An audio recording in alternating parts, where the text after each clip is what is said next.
નમસ્તે. બેટી બચાવ. મમ્મી હું તને બધાય કામોમાં મદદ કરીશ. હું તને પરેશાન નહીં કરીશ. હું તારું પ્રતિબિંબ બનીને રહીશ. પપ્પા, હું ભણવાની બાબતમાં કોઈ જીદ નહીં કરું. હું તમને વધારાનો ખર્ચ પણ નહીં કરાવું. હું તમને પરેશાન પણ નહીં કરું.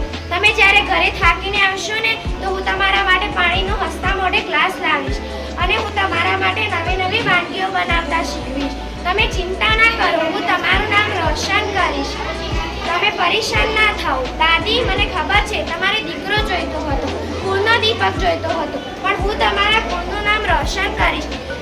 હું તમારા કુળનું નામ રોશન કરીશ. તમે ચિંતા ના કરો, હું તમારી સેવા કરીશ. તમે જેવું કહેશો એવું હું કરીશ.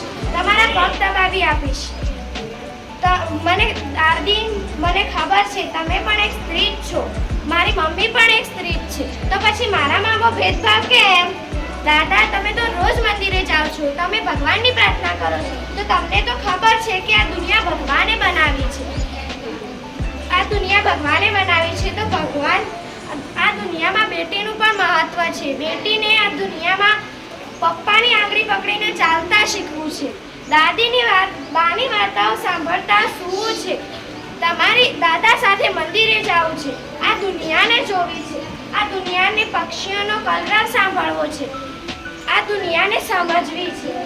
આ દુનિયાની ખુલ્લી હવામાં શ્વાસ લેવો છે. તો પછી દીકરીઓ સાથે ભેદભાવ કેમ? એટલા માટે જ કહેવામાં આવે છે કે બેટી બચાવ બેટી પઢાઓ વસ્તુ છે.